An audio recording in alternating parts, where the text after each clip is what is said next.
अस्सलाम वालेकुम दोस्तों, welcome to my YouTube channel Study Nest. आज हम पढ़ने जा रहे हैं structure of human heart. Just like it is a topic of cardiovascular system. जैसे कि नाम से ज़ाहिर होता है, कार्डियोवास्कुलर सिस्टम में cardio meaning heart, vascular meaning blood vessels, और इसमें तीन चीज़ें शामिल होती हैं: हार्ट, ब्लड वेसल्स और ब्लड। एक इसके बारे में मिसकॉन्सेप्शन है कि जहाँ कार्डियोवास्कुलर का लफ्ज़ है कि हमारी आवाम पागल है, वो समझते हैं कि बस हार्ट का इशू है, हार्ट अटैक आया है, जबकि ऐसा नहीं होता। ब्लड वेसल्स भी रप्चर हो सकती हैं, कुछ भी हो सकता है, और चीज़ें भी हो सकती हैं। आज मैं आपको बताता हूँ इसकी human anatomy of human heart. ये बेसिकली इसका सबसे पहले बात करते हैं कि साइज़ की।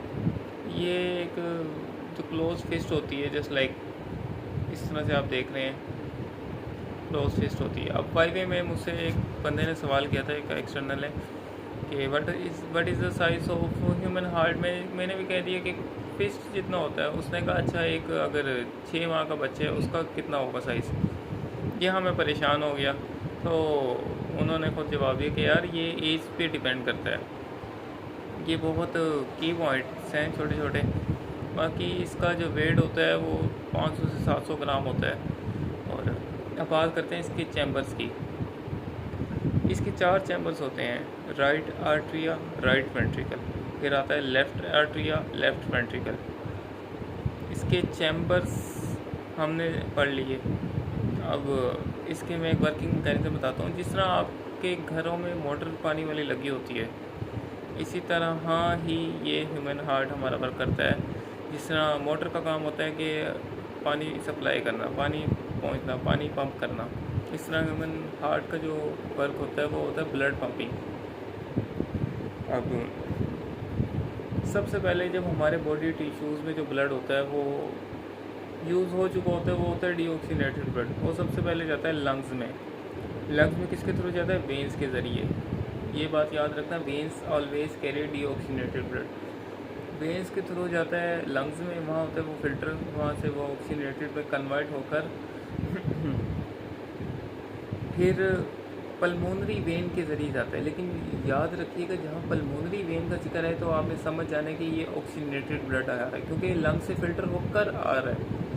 पल्मोनरी वेन से ये आता है सबसे पहले लेफ़्ट आर्ट्रिया में। लेफ़्ट आर्ट्रिया के बाद आता है लेफ़्ट वेंट्रिकल में। लेफ़्ट वेंट्रिकल से फिर ये जाता है एओर्टिक, सारी पूरी बॉडी में पंपिंग होती है इसकी, और काफ़ी कम्प्लेक्स स्ट्रक्चर है। अब बात करते हैं कि पढ़ तो लिया। अब 2 चीज़ें होती हैं, पल्मोनरी सर्कुलेशन और सिस्टमिक सर्कुलेशन।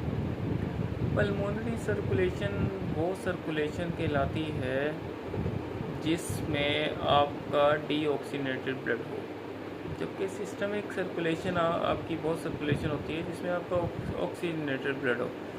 सबसे पहले ऑक्सीनेटेड और डीऑक्सीनेटेड का डिफरेंस मैं आपको बताता हूँ। ऑक्सीनेटेड ब्लड वो होता है जो हमारे बॉडी टिश्यूज़ की रिक्वायरमेंट को पूरा करता है, जबकि डीऑक्सीनेटेड ब्लड रिक्वायरमेंट पूरी नहीं कर सकता, क्योंकि उसके अंदर न्यूट्रिएंट्स वगैरह को नहीं होते। अब सेकेंडली मैं आपसे एक बात शेयर करना चाहूँगा कि जो एओर्टा होता है, एओर्टा अगर ऊपर जाकर 3-4 वॉल्स में हो जाए तो इसको आर्ट्रियोल्स बोलते हैं। Simple same is the case for veins, उनको हम वेन्यूल्स बोलेंगे। सिंपल सी बात है, ये कोई ज़्यादा मुश्किल टॉपिक नहीं है।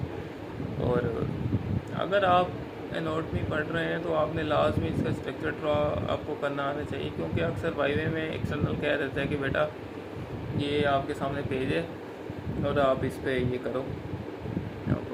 वहाँ पे इंसान फंसता है कि यार ये क्या है, ये तो हमने तो वाइवा तैयार किया था, ये तो स्केचिंग करवा रहे हैं। लेकिन कोशिश करनी है आपने, बहुत इंपॉर्टेंट टॉपिक है। आगे कंडक्शन सिस्टम आता है, इसका कंडक्शन सिस्टम के लिए आपको सेकंड वीडियो भी देखनी पड़ेगी। चलें, और ह्यूमन एनाटॉमी एंड फिजियोलॉजी बड़ी अच्छी एक आपको प्लेलिस्ट मिलेगी इस चैनल पर। अगले लेक्चर्स में मैं कोशिश करूँगा कि ह्यूमन स्किन भी कवर करूँ। ठीक है, आज तक के लिए यहाँ तक काफ़ी है। आज तक के लिए शुक्रिया।